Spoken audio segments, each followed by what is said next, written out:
Straight to the point. Now, sa pikas bahin, kuwantong report ni Jen Gallardo ron, niya atong isgutag balik ang natad sa politika kay sa ako nag-iingon, karong eleksyon na midterm election but very crucial. In the part sa mga senatoriables, very crucial tungod sa impeachment o tungod sa mga plano unya, basin o di manaog nis BBM. Basin ipausab ning konstitusyon aning kalakiha.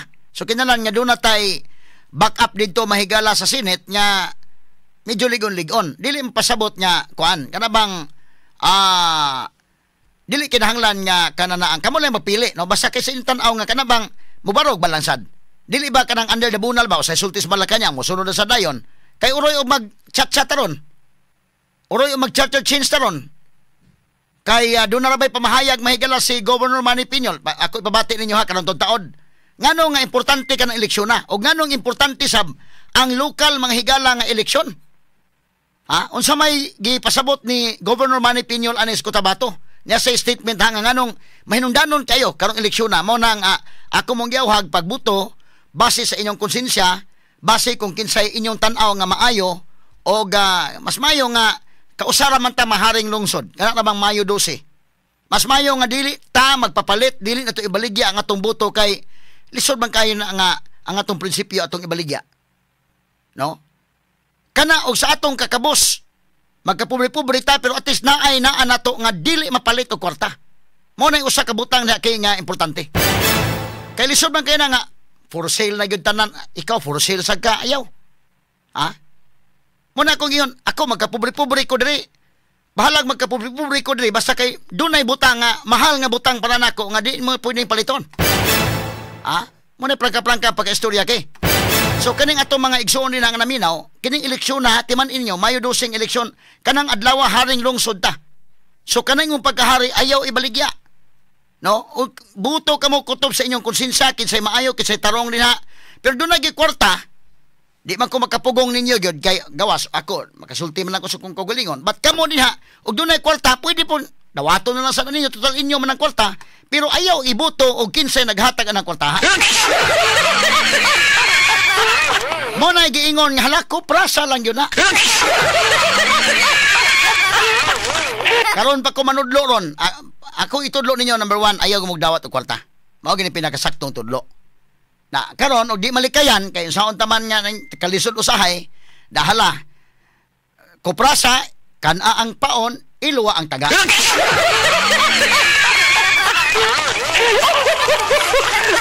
Pero para nako dili na tinarong na nga tambag nako. Ang ako tinarong tambag ayaw gyud mudawat. Ayaw mugdawat. Kay para nga wa mo ibisa gamay ang kuan sa inyong konsensya. Ha?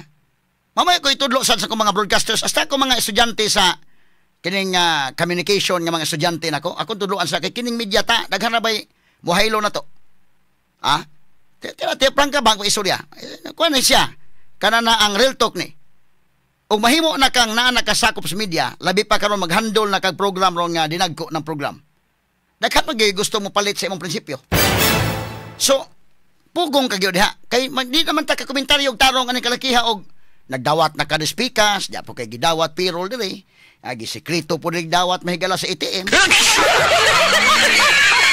Di na ta katarong anang kalakiha og komentaryo, no?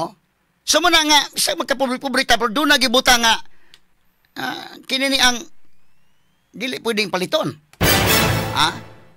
Unay importante diha kay inig atubang nato bisan kinsa kadakong official mahigala sa gobyerno. Kana bitaw mga presidentiables mo man nato na. Mag-interview man ta. Pero nataas no uta nga inig shoot na to question klaro gyud na. Tubaga kung pangutana kay dili ba ko nimo empleyado, wala ba ko magdawat og unsa. Mo na prangka-prangka pagka-istorya ha. Kay lisod man pareha po ninyo dihang mabuto mo. Number 1 tambag nako gyud nga tinarong ayaw dawat. Unya butar kinsay naa sa mo konsensya kinsay angayan. Ikaduha, tambag nga dili kayo tinarong og naagi kwarta yung tintal kayo na dawata pero ayaw og buto kay kanang kwartahi imo naman sa ato man kwarta sa gihapon. Kan ang paon iluwa ang taga. Atong balik-balikan mahigala si Cotabato Governor Manny Piñol. Na mahayag gini mo ni nga hinungdan hanganong crucial karong eleksyon na sa national nga candidate sa mga senador crucial kayo og apil po ng lokal. Gi-explain ni mahigala ni Governor Manny Piñol, siya maoy Department of Agriculture Secretary kadto panahon mahigala ni Presidente Rodrigo Duterte. Nganong crucial? Balikon ko tungod kay dunay impeachment nga nag-ung-ong si Vice President Sara Duterte. Ikaduha, ang charter change, delikado kayo day.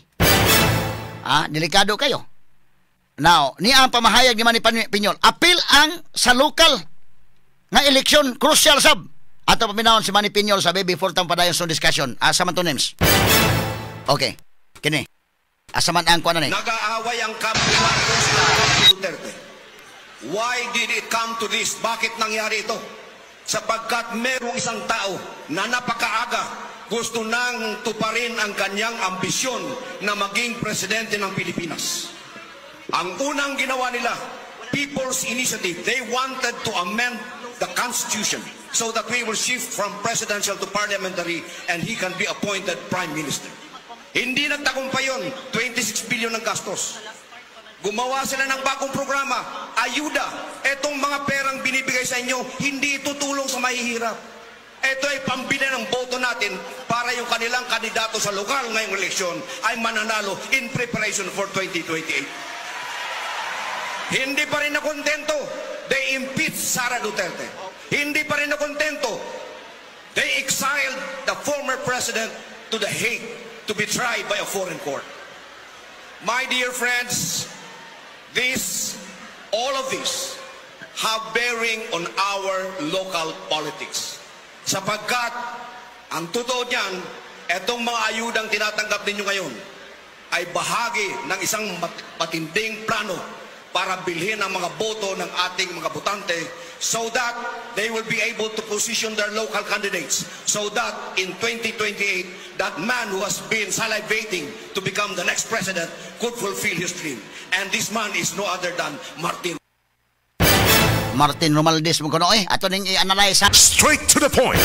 Now atong balikan mahigala ning atong isgutanan ni Governor Manny Piñol nya doon na po yung latest pagyudron nga Pulse Asia survey result sa trust rating mga higala sa mga atong kadagkuan sa nasod. Lain na sad ni ha, trust rating mga higala Pulse Asia ni. Isgutan ako ron ha. Pero dili pa atong balikan sa Manny Piñol nga ang iyang gipasanginlan si Martin Romualdez.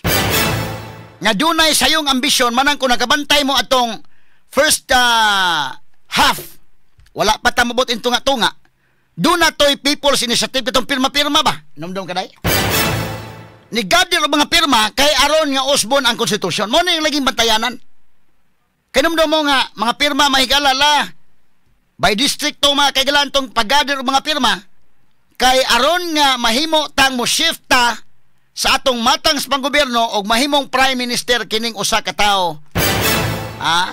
Nga mo'y gitudlo ni Manny Piñol. Base po na sa pabahayag ni Manny Piñol. Ato rong balikan be. Numdo mo itong People's Initiative. Papirmahon.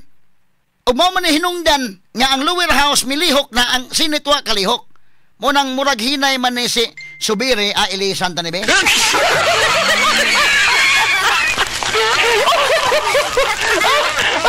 Ato balikan si Manny Piñol be. Ato Manny Piñol sa iyang pamahayag be. Ano man sa kanila ni? Divided ang ating bansa. Nag-aaway ang kampo Marcos at kampo Duterte. Why did it come to this? Bakit nangyari ito? Sapagkat merong isang tao na napakaaga gusto nang tuparin ang kanyang ambisyon na maging presidente ng Pilipinas. Ang unang ginawa nila, People's Initiative, they wanted to amend the Constitution so that we will shift from presidential to parliamentary and he can be appointed Prime Minister. Hindi nagtagumpay yun, 26 billion ng gastos. Gumawa sila ng bagong programa, ayuda. Etong mga perang binibigay sa inyo, hindi itutulong sa mahihirap. Ito ay pambili ng boto natin para yung kanilang kandidato sa lokal ngayong eleksyon ay mananalo in preparation for 2028. Hindi pa rin nakontento. They impeached Sara Duterte. Hindi pa rin nakontento. They exiled the former president to The Hague to be tried by a foreign court. My dear friends, all of this have bearing on our local politics. Sapagkat, ang totoo niyan, etong mga ayudang tinatanggap ninyo ngayon ay bahagi ng isang patinding plano para bilhin ang mga boto ng ating mga botante so that they will be able to position their local candidates so that in 2028, that man who has been salivating to become the next president could fulfill his dream. And this man is no other than Martin Romualdez. Straight to the point. Si Martin magilagay pasinginlan ni Governor Manny Piñol. Nga dunay ambisyon mahigala. Kini kang Piñol ni mga kahigalaan ha. Dili ni fake news kay di man ni akong kuan gihimo-himo ra kang Piñol man ni. Pero di man na fake news kino na People's Initiative nga gihimo. Tinuod man gina. Muna magbantay ta. Kining eleksyon na is very crucial. May pagpaminaw ni Attorney Elias Eli Espinosa. Good morning mga nyor. Live taron dito sa Australia day, Melbourne, Australia. Naminaw na to mga higala mo na nga. Good morning mga panyero. Atong presidente ni sa Simla mga sungkit tigpaminaw. Nga naminaw na to live mga higala dito sa kwan. Karon ko kalainan broadcast sa turon kay makuha na magod sa YouTube, sa Facebook no. Bisag tuas Melbourne si panyero to naminaw. Good morning naman nyo og sa imong mga kaubanan diha nga nagmonitor sa atong broadcast live gikan diri sa Sugbo. Ubay-ubay ni mga abogado sa naminaw na to ang uban magpaminsyon, ang uban dili. Kay kini ni ang labi ng mga taga-gobyerno di lang magpaminsyon. Katong uban i-great lang nato Attorney Jan Cagulada, good morning nimo diha. Attorney Rani Montes Claros, Attorney Daryl Delera, Attorney John Reyes Abidla, good morning. Og Attorney Adrian Fernandez, good morning nimo diha. Attorney Gunggong Amadora, good morning ha. O Attorney Glenn Cabada, good morning nimo nyo. Okay ra makakang ma-mention ang uban dili ang Attorney Jason Ripaso. Okay ra to ma-mention ang uban dili lang pa-mention.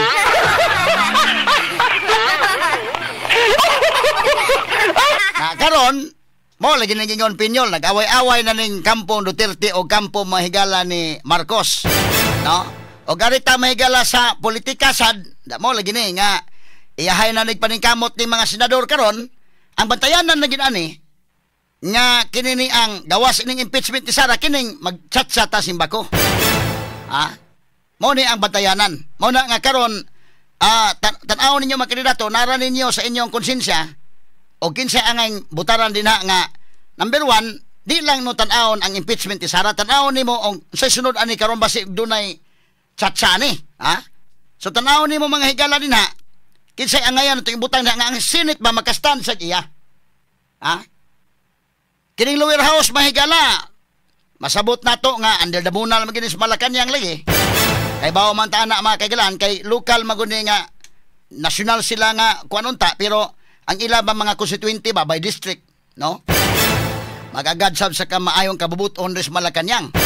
But ang Senate at least makastand di wa magpasabot nga unsa imong baruganan diha. Pero importante lang nga makastanta nga dili mo niya basig manundog ni mahigala ni Marcos Sr. nga di manaog.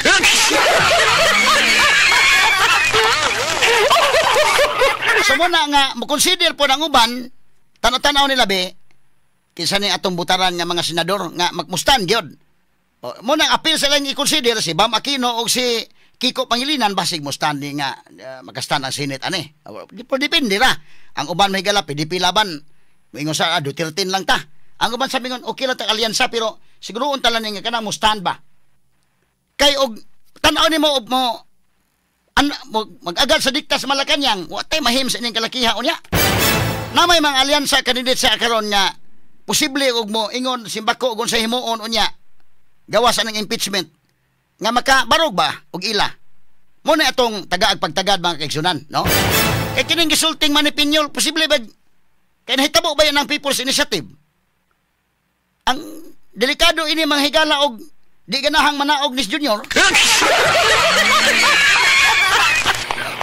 Ang atong tanaw na by elections 2028 wa ba? Mo na dakong question ron. No? Kay kini ang pamahayag may gala medyo do na man ni kuan. Iya man ning sulti. Sulti man ning kuan. Ato balik ka go gamay names. Balik ka gamay be. Kang Piñol ni pamahayag ha? Gani. Divided ang ating bansa. Nag-aaway ang kampo Marcos at kampo Duterte. Why did it come to this? Bakit nangyari ito? Sapagkat merong isang tao na napakaaga gusto nang tuparin ang kanyang ambisyon na maging presidente ng Pilipinas. Ang unang ginawa nila, People's Initiative, they wanted to amend the Constitution so that we will shift from presidential to parliamentary and he can be appointed Prime Minister. Hindi nagtagumpay yun, 26 billion ng gastos. Gumawa sila ng bagong programa, ayuda. Etong mga perang binibigay sa inyo, hindi ito tulong sa mahihirap. Ito ay pambili ng boto natin para yung kanilang kandidato sa lokal ngayong eleksyon ay mananalo in preparation for 2028. Hindi pa rin nakontento, they impeached Sara Duterte. Hindi pa rin nakontento, they exiled the former president to The Hague to be tried by a foreign court. My dear friends, all of this have bearing on our local politics. Sapagkat, ang totoo niyan, etong mga ayudang tinatanggap ninyo ngayon ay bahagi ng isang matinding plano para bilhin ang mga boto ng ating mga botante so that they will be able to position their local candidates so that in 2028, that man who has been salivating to become the next president could fulfill his dream. And this man is no other than Martin Romualdez. Straight to the point. Na kini atong broadcast na bati ra ba ni Tibuok, Visayas, Mindanao ug Pilipinas, mga higala ug tibuok kalibutan, ha? Kutob sa mo sa tong Sibya via internet. Tuwagan ni sa Attorney Elias Espinosa on, naminaw ganito to sa Melbourne, Australia ron. Da kana siya si Manny Piñol lang gigukuran ninyo ug kinaon sa ha. Ako raning gi-play ni iyang pamahayag ni Manny Piñol nga ikaw kuno Martin Romualdez, ikaw mo oy dunay ambisyon ane dong. Karon si Martin og tinuod ning gisulting Manny Piñol sa latest survey result. Sa latest survey result, si Manny Piñol pilay trust rating ni Manny Piñol akong ipakita ninyo ha. Mao man ni karon mga higala nga dunay may mga interest gyud ron. Kay siyempre ang part pod mahigala sa mga kinini ang lain-lain nga mga partido, doon na po sila lain-lain nga interest. Si Martin Romualdez, ang trust rating niya base sa Pulse Asia survey result. Kini mo latest ha? Sige, ato i-zoom in ko na dong. Mo na latest ha? March 23 to 29 survey result. Okay, kani. Niining latest survey result, dili ni ako, Pulse Asia kini. In fact, na-publish na kini sa mga pamantalaan sab. Na-publish po kini mahigala des DYHP Arimin Cebu, kita sa Arimin nagkiri sa taan eh. Ang Philippine Daily Inquirer na nagkiri sa taan eh. Philippine Star, no? Dili sa ato sad nagkiri sa ini ang Cebu Daily News, ang The Freeman o ang Sun Star Cebu. I-check lang, double check lang bat kuha na ta. Kita sa Arimin nagkuha na taan eh kay legit man eh. So atong i-zoom in. Para ma-analyze na itong mayo. Ang trust rating mga higala karon niya o atong tanaw na ang big trust andun na kunoy dakong pagsalig, nag-una din mahigala sa dunay dakong pagsalig 61%. Number 1 si Sara Duterte, Straight to the point. number 2 sa dunay dakong pagsalig 38% si Chis Escudero. Layo kay biya ha, layo kay biya sa number 2. Ang number 3 nga dunay pagsalig 25%, wala man katunga ni Sara hinuon si BBM. Ferdinand Marcos Jr. 25%. Unya kining nang ambisyon nga mahimong presidente sa sunod nga eleksyon, matod pa ni Manny Piñol, ako lang i-quote si Manny Piñol, dunay pagsalig nga 14%.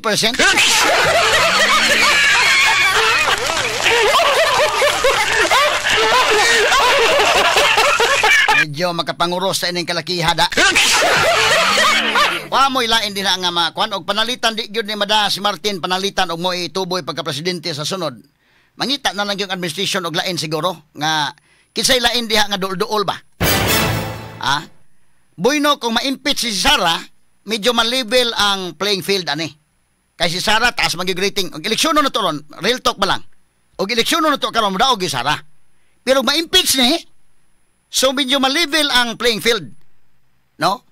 So, pero si Martin kung panalitan mo dagan si Kuan, ibutang tarong mo balik si Leni Robredo, mapildi mas Martin day. Butang talang ba? O niya mo dagan si Tulfo panalitan, niya kisamay lain mo dagan si Duterte, ibutang talag ma-impeach si Sara. Although, lalisunon pa ning ma-impeach pa ning depende ni karon sa unsay mo gawas ning eleksyon sa karong eleksyon na. Ibutang talang. dunay lain Duterte mudagan. Mao gani mahitabo ani, plan A, plan B gyud sila. Ibutan ta si Basti or si Kuan. Si Basti or si Paulo. Panalitan si Basti mudagag presidente og si Martin Kunta asa man kay mudaog. Kaya kita lang nagkatawa, mudagan po si Lini. Ala, ligre-ligre ni mga sukitig paminaw. Mao man ang latest niya Kuan, trust rating. Niining latest trust rating si Sara mga naguna 61% good. Ang iyang big trust sa 61%. So si kumparar nimo si Sara o si BBM mga higala 25% ang kang BBM, wala katunga. Ha? Wala katunga. Unya si Chis Escudero mo ikaduha 38%. Hapit matinunga. No? Si Martin mo'y makaluluoy ining mga survey kay 14% lang maging iya taon. O kunya, kung tinuod ning maoy sulting Manny Piñol nga mao gyud ang ambisyon pagka presidente. Lisod po kay lagi atong ipugos gyud nitin og di madatin.